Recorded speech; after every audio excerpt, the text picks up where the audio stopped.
걱정하셨다면 걱정하지 마십시오. 뭔가가 잘못되면 내가 뭘 잘못해서 그런 일이 벌어졌다고 생각하는 게 있고, 그리고 부모님한테 혼날까 봐 말을 안 하는 게 있고, 근데 그 아이가 보호받지 못하잖아요. 어른이 되지 못하는 거예요. 근데 뭐가 어른이 되냐? 지식, 그리고 체격, 사회적 위치. 그렇지만 마음은 어린아이로 멈춰져 있는 것 같아요. 여성분들이 그런 얘기 하세요. 우리 결혼하신 여성분들 한번 생각해 보세요. 남편이랑 살아보니까 남편이 나이가 먹을수록 어른이 되던가요? 애가 되던가요? 애가 되죠? 인자해지던가요? 잘 삐지던가요? 잘 삐지죠? 삐지면 대화로 풀려고 하던가요? 지 동굴로 기어 들어가던가요? 동굴로 들어가죠? 그러면 여자는 비난을 한다고요. 아우, 왜처럼 왜 저래? 나이가 몇인데? 그러면 남자는 그 비난에 더 깊숙이 들어가 버리거든요. 도대체 남자들은 왜 나이가 먹어서 어른이 되지 못하고 애가 되고 잘 삐지는 걸까요? 저도 그래서 많은 생각을 해봤습니다. 남자분들을 만나면서 왜 삐지게 됐나. 그리고 저는 좀 알게 됐어요. 그게 뭐냐면요. 남자가 어렸을 적에 자기가 하고 싶었던 것을 좀 했으면 남자는 나이가 들어서 자기가 원하는 걸 정확하게 알고 상대적으로 자기가 이렇게 잘 삐지지 않습니다. 근데 지금의 40대 중후반, 50대, 60대, 70대의 남자들은 대부분 자기가 하고 싶은 걸 한 게 아니에요. 자기가 해야 할 걸 했죠. 그리고 자기가 맞는 걸 자꾸 해봐야 아는데 안 해본 거죠. 그리고 자기가 뭘 좋아하는지 몰라요. 자기가 뭘 원하는지 모르는 거죠. 저는요, 한번 마음의 병이 왔거든요. 마음의 병이 올 때 어떻게 하면 좋으냐면요. 얘기하면 좋대요. 나 힘들다고. 근데 누가 얘기를 못하냐면 첫 번째, 자존심 센 사람. 자기 이미지 되게 중요하게 생각하는 사람. 두 번째, 남한테 피해주기 싫어하는 사람. 저는 그 두 가지 다더라고요. 남한테 피해주기도 싫고, 그리고 자존심도 세고. 저는 제 이미지를 되게 중요하게 생각하더라고요. 아니, 내가 뭐 소통 강의 이런 거 하는 강사인데 우울증이면 뭐야, 이거 어떻게 되는 거야, 이게. 하기 싫어. 그러다가 견디다 몸에 증상이 와서 찾아갔어요. 병원에. 그래서 딱 갔는데 어디가 안 좋으셔서 오셨어요? 이랬으면 좋았을 텐데 어디가 안 좋으세요?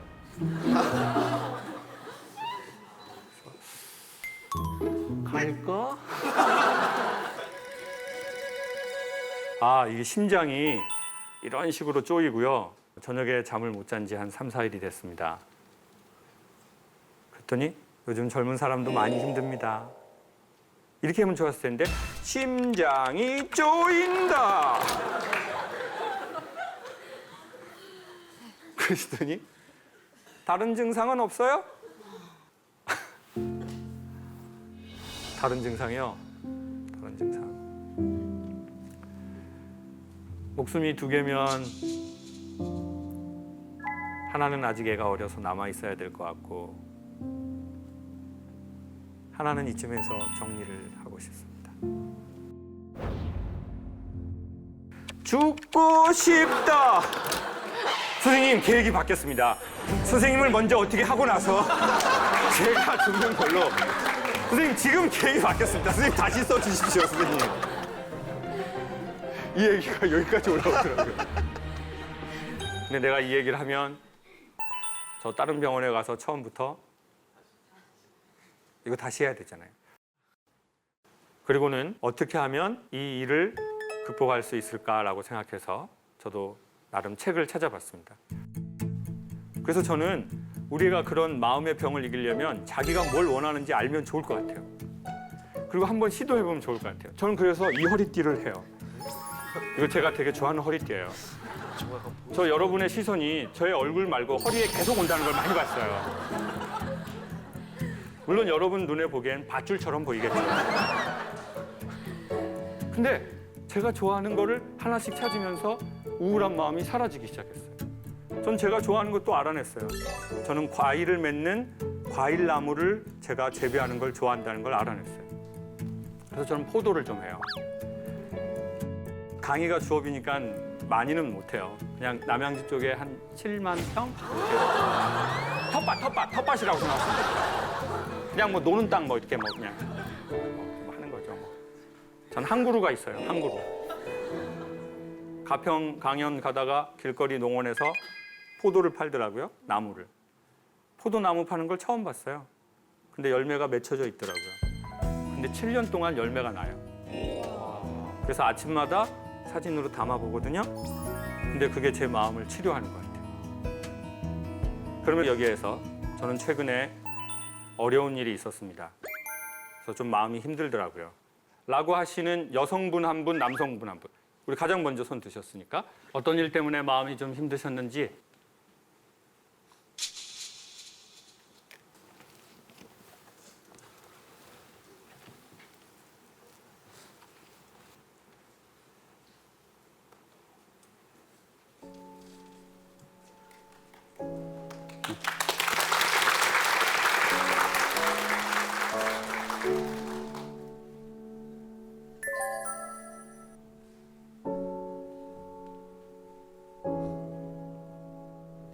남자분 먼저 하고 할까요? 조금만 진정되시고 나서?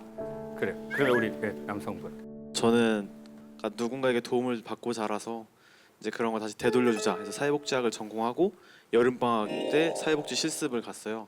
그래서 제가 부족한 부분을 많이 보여서 거기에 계셨던 이제 제일 높으신 분이 나중에 평가 때 너는 이제 사회복지 실습을 실패했다라는 말을 이제 직설적으로 바로 말씀해 주시더라고요.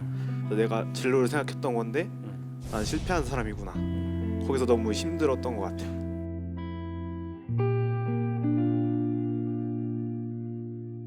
우리 여성분 괜찮으시겠어요? 네. 어떤 게 좀 마음이 힘드셔서 눈물이 그렇게 나셨어요? 아까 말씀하신 것처럼 저도 이제 좀 내성적이고 그 부모님 관계도 안 좋고 심지어는 이제 저도 사람 관계가 너무 힘든 거예요. 일을 계속 해야 되는 상황인데 사람 관계 때문에 최근에 그만두고 너무 힘드니까 자살하려고 생각을 했었어요. 그래서 그냥 왜 살아야 되는지도 모르겠고 그냥 오늘 여기는 누구랑 오셨어요? 혼자 오셨어요? 아니면 혼자? 신청해서? 그러면은 우리 선생님은 아직까지 선생님 힘이 분명히 있으신 사람인 것 같아요.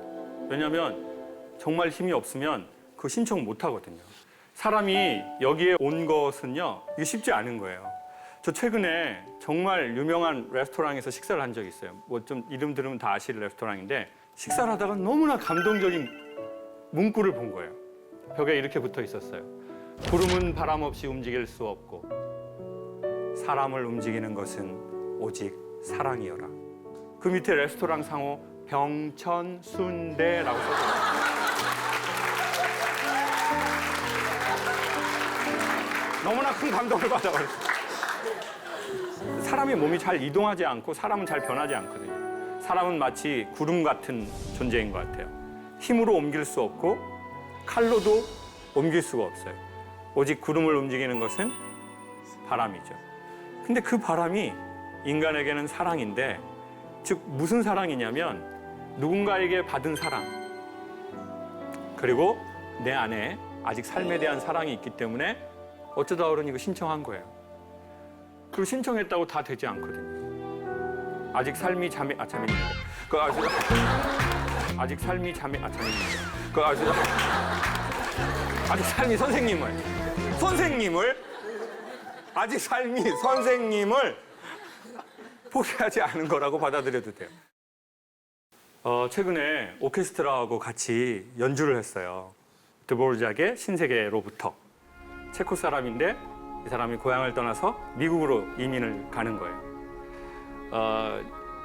사회복지사가 되려고 하는 것도 신세계로 들어가려는 거고, 어두운 내 삶, 내 어두운 주변 과거에서 내가 또 새로운 세계로 가는 건데 이게 되게 두려워요.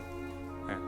저는 배우가 너무 하고 싶은데 뭐가 제일 두렵냐면 제가 연기를 어떻게 하는지 모르는 게. 그 경험을, 기회를 얻어야 되는데 이걸 어디 가서 얻어야 될지. 그리고 자꾸 뭐 겨우겨우 해서 찍었는데 편집되고.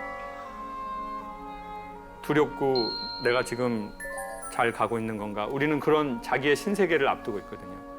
제대하려고 하는 사람은 신세계로 들어가는 거고, 이직을 하려고 하는 사람도 신세계로 들어가려는 거고, 결혼하려고 하는 사람도 신세계로 들어가려는 거고, 뭔가 우리는 삶이 죽을 때까지 계속 신세계로 들어가는 두려움이 있어요. 그래서 그 신세계에 아주 유명한 음악이 이거예요. 따란 따란 따란 따란 따란 따란. 영화 어디서 나오죠? 조스에서. 뭐가 등장하기 전에 이 음악이 나올까요? 상어. 그렇죠. 한 번에 나를 토막 내버릴 것 같은 그게 있는 거예요. 그분이 말한 건 그거예요. 마치 조스처럼 선생님의 영혼을 토막 내버린 것 같아요. 야, 넌 안 돼. 야, 내가 이거 하루 이틀 하냐? 너 같은 애가 사회복지사가 되면 안 된다고. 넌 너나 복지해.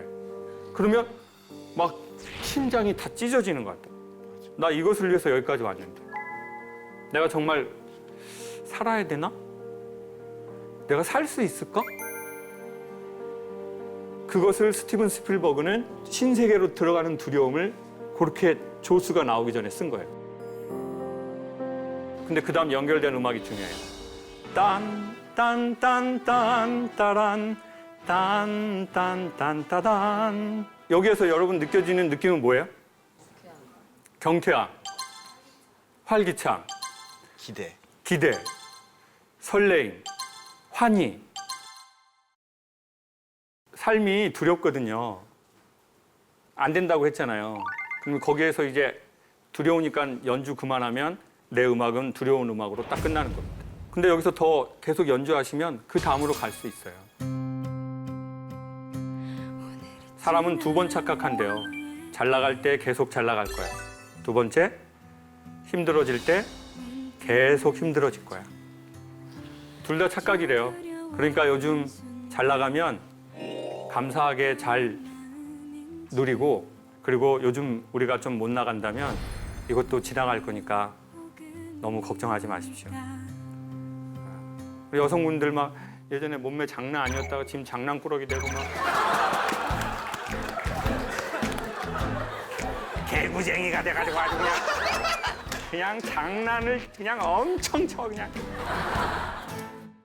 잘 나간다고 너무 거만할 거 없고, 요즘 좀 장난쳤다고 너무 슬픔에 빠지지 마세요. 삶은 계속 신세계로 들어갈 건데 우리가 그 연주를 멈추지 않으면 좋을 것 같아요. NGO가 있는데요. 어느 날 강의를 의뢰했는데 제가 거기를 가서 이렇게 말씀을 드렸어요. 강의가 끝나고. 자, 우리 힘든 아이들만 보여주고 돈을 받는 세상은 지났습니다. 오히려 뭔가 후원자들에게 좋은 강연 콘텐츠를 주고 그걸 강연화해서 그분들에게 관심을 유도합시다. 그래서 그분들이 시키지도 않은 건데 제가 막 이걸 하자고 했어요. 이 프로젝트를. 이러한 현상을 영어에서는 OGR 현상이라고 하거든요. 예, 오지랖이에요. 맞아요. 오지랖. 맞아요. 저 오지랖 좀 있어요. 오지랖. 누가 시키지도 않았는데. 그래서 제가 이제 오지랖을 펴서 아프리카를 가게 됐어요. 그래서 전 처음에 뭐 우물 파거나 학교 짓는 거를 할 줄 알았는데 갑자기 거기에서 내전 지역을 가자는 거예요. 그래서 속으로 이건 아니다라는 생각을 했어요.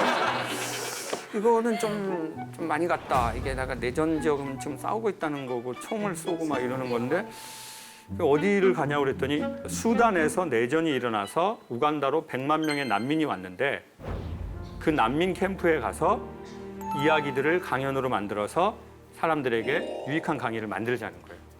그래서 이제 갔다 왔어요. 근데 난민촌에서 뭘 봤냐면요. 엄마 아빠가 싸우는 거는요. 아이에게 내전이래요. 그리고 그 내전은 아이 안에 있는 셀프텔러와 자기와의 관계를 악화시킨대요.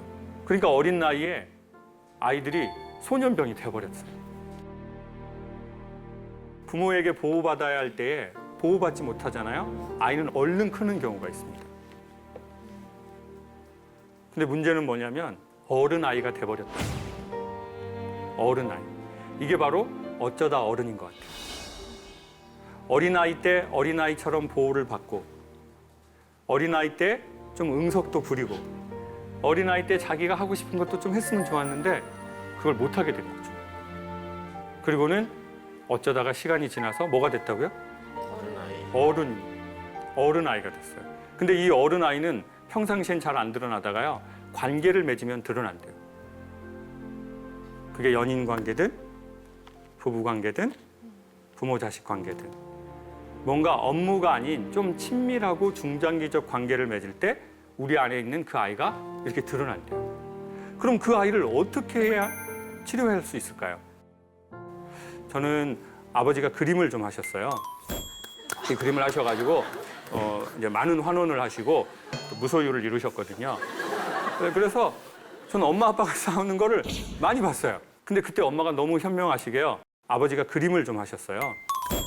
이 그림을 하셔가지고 이제 많은 환원을 하시고 무소유를 이루셨거든요. 그래서 저는 엄마 아빠가 싸우는 거를 많이 봤어요. 근데 그때 엄마가 너무 현명하시게요, 아빠가 이제 며칠 집을 나갔다가 들어오면 전쟁의 시작이에요. 그럼 얼른 저보고 도망가라고 그랬어요. 그래서 저희가 도망가면서 무슨 마음이 들었을까요, 그 아이가? 엄마를 내버려 두고 내가 여기서 도망간다는 죄책감이었어요. 그리고 이제 저는 어린 나이에 계속 도망갔어요. 그러니까 이제 뭐 이렇게 공사장 같은 데 앉아 있으면 누군가가 저를 찾아오는 거예요. 김미자. 그 퀄리티 떨어지는 김미자가 2학년, 저 1학년. 그러면 그 김미자가 이 무서움에 떠는 동생을 보고 뭐라고 해줘야 돼요? Are you okay? No problem. Don't worry. And I love you. 그렇지만 김미자는 그러지 않았어요. 저한테 와서 이렇게 말하더라고요. 야, 네가 남잔데 엄마를 지켜줘야 되는 거 아니야? 너는 왜 아빠가 술 먹고 오면 맨날 도망가? 넌 겁쟁이야. 그러면 이제 저는 제가 거기서 무슨 말을 하겠어요?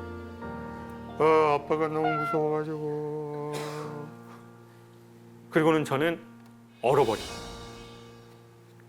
그래서 어떤 일이 벌어졌냐면요, 나이가 먹고 내가 이 사람하고 좀 불편하잖아요? 그럼 도망가 버리고. 저 사람하고 싸울 것 같잖아요? 그럼 아예 말을 안 해버려요. 사실은 조금 싸우고 뭔가 좋아져야 될 게 있거든요. 근데 그게 너무 두려운 거예요. 자, 그러면 이 아이는 어쩌다가 어른이 돼버립니다. 시간이 지났으니까. 그리고 사회활동은 어른 활동을 하기 때문에 자기가 어른이라고 착각할 수 있어요. 근데 아이가 관계 속에서 드러나거든요. 그러면 정말 큰 사랑이 있지 않으면 사람들은 그 사람을 비난하게 돼 있습니다. 야, 너는 뭐 겉은 막 번드르르한데 너는 왜 그러니? 저는 우리의 굳어버린 아이들이 있다면 우리가 거기를 찾아가야 좋겠다는 생각이 들더라고요. 그리고는 뭐라고 말해주면 좋죠? Are you okay? No problem. Don't worry. And I love you. 그리고 마지막 긴 대사 뭐죠? 네가 이 힘든 사건을 통해 우리에게 얼마나 소중한 존재라는 걸 넌 결코 잊어서는 안 된다. 그러면 우리의 사연은 그게 자기의 직업이 되기도 하고 그게 자기의 콜링이 되기도 해요. 근데 위로받지 못한 사연은 이거는 그냥 사연입니다. 그리고 사연 많은 인생, 사연 많은 집안이 돼버리는 거죠. 사람은 기억을 머리에만 갖고 있는 게 아니라 온몸에 기억하는 것 같아요. 그래서 자기가 자기를 이렇게 안아주는 건 자기의 지워지지 않은 힘든 정도의 추억을, 기억을 안아주는 거랑 유사하대요. 이렇게 한번 해보시겠습니까? 이게 별거 아닌데 효과가 괜찮답니다.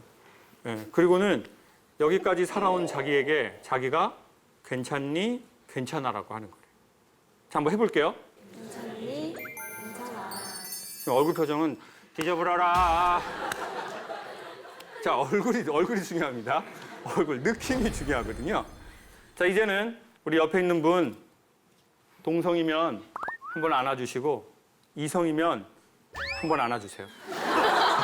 자, 우리 옆에 있는 사람이랑 악수도 하시고 허그도 한번 하시죠. 네네, 반갑습니다. 네. 기억한다.